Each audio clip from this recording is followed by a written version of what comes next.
N'hésitez pas à liker la vidéo si elle vous plaît et si vous êtes nouveau sur la chaîne, n'oubliez pas de vous abonner et d'activer la notification pour ne rater aucune de nos prochaines vidéos. On commence.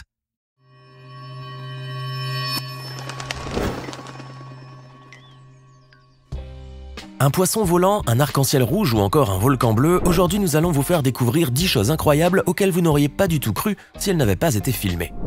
Si vous êtes fasciné par les animaux, surtout les grands félins comme les tigres, les léopards ou encore les rois de la jungle, les lions, il vous est sûrement déjà arrivé de passer une journée dans un zoo pour voir vos animaux préférés de plus près. Mais j'imagine que votre visite au zoo ne s'est pas passée comme prévu, parce qu'au lieu d'être heureux, vous avez ressenti une peine indescriptible. Certes, sur le moment, vous avez été émerveillé d'avoir eu la chance de vous approcher des plus grandes et des plus sublimes créatures de la planète. Mais à l'issue de votre visite au zoo, vous avez fini par vous sentir mal pour ces grands prédateurs qui n'ont rien demandé à personne et qui se sont retrouvés en captivité malgré eux. C'est pour cette raison que je vous ai trouvé une solution pour que vous puissiez enfin savourer vos prochaines visites au zoo sans vous en vouloir. Des zoos inversés. Mais qu'est-ce que cela veut dire ? Eh bien c'est très simple, au lieu de sortir les animaux de leur habitat naturel puis de les mettre en cage pour le simple plaisir des êtres humains, dans cette nouvelle génération de zoos, ce sont plutôt les visiteurs qui sont mis en cage et introduits dans l'habitat naturel des grands félins. Comme c'est le cas au Safari Park à Rancagua au Chili, dans lequel ont été prises ces images magnifiques.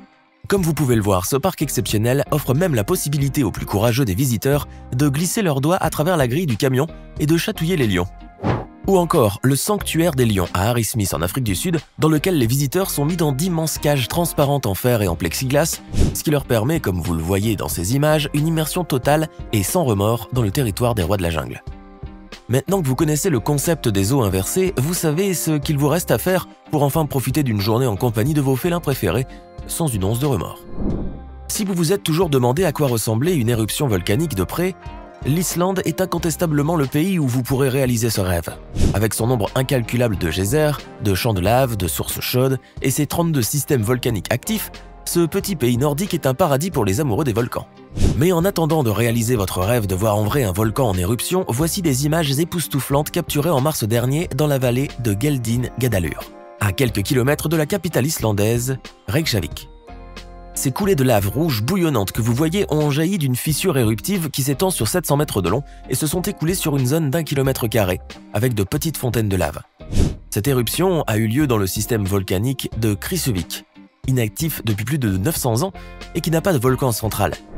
Et bien que cette éruption ne représentait aucun danger pour personne parce qu'elle a eu lieu dans une zone inhabitée, toute la région était sous surveillance accrue depuis plusieurs semaines, parce que plus de 50 000 petits tremblements de terre ont été enregistrés. Et du magma y a été détecté à seulement 1 km sous la surface de la Terre. Maintenant, vous savez exactement à quoi ressemble une éruption volcanique de très près.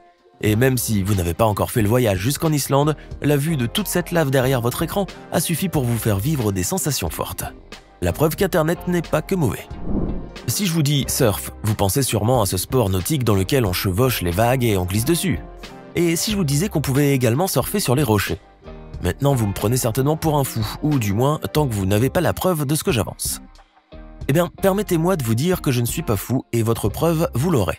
Sauf que ce n'est pas moi qui vais vous la donner, mais ce sont plutôt les photographes et aventuriers amérindiens Quinn Schrock et Jess Dales, qui cumulent à eux deux plus de 2 millions d'abonnés sur Instagram et qui vont vous montrer qu'il est tout aussi possible de surfer sur les roches que sur les vagues.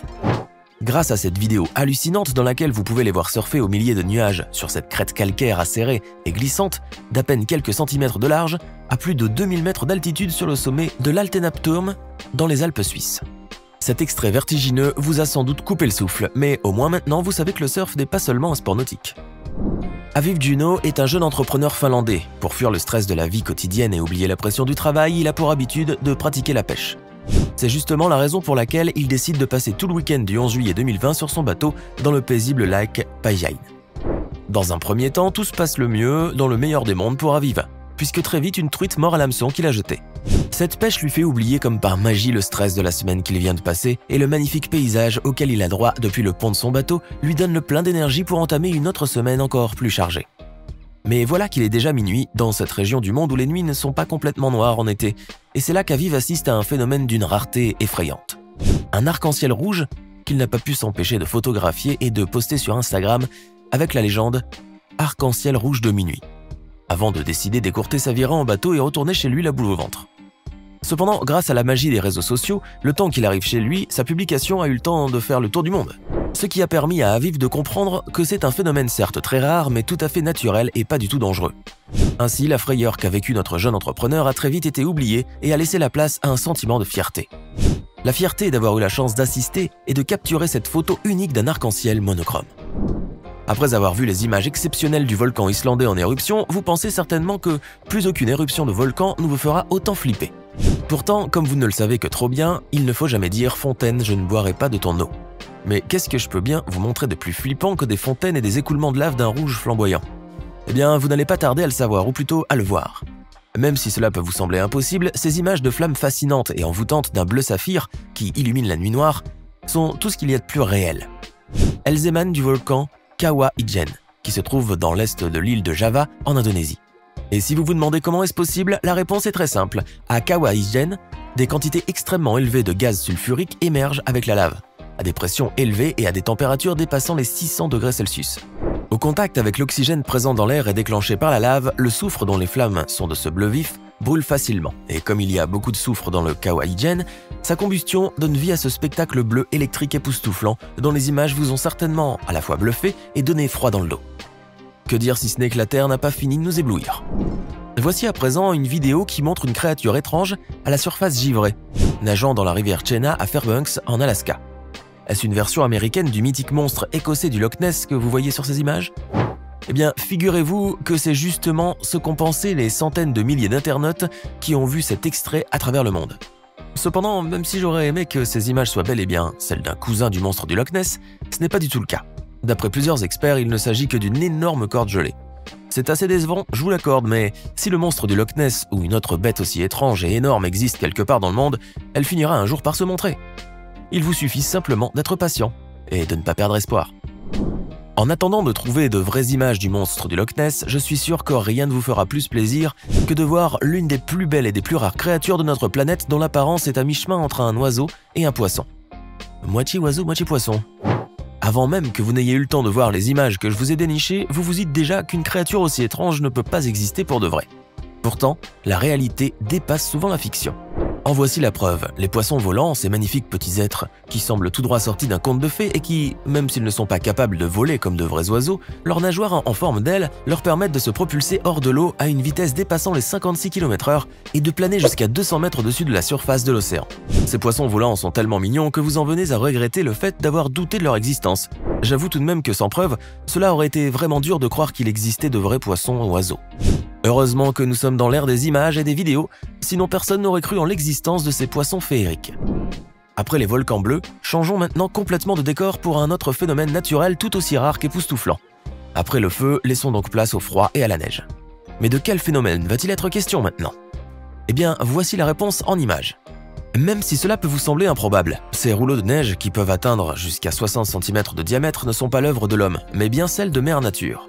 Et si vous vous demandez comment vous avez pu passer toute une vie sans avoir la chance d'assister une seule fois à ce phénomène magnifique, c'est très simple. La formation des rouleaux de neige est très rare parce qu'elle nécessite plusieurs conditions météorologiques avant d'avoir lieu.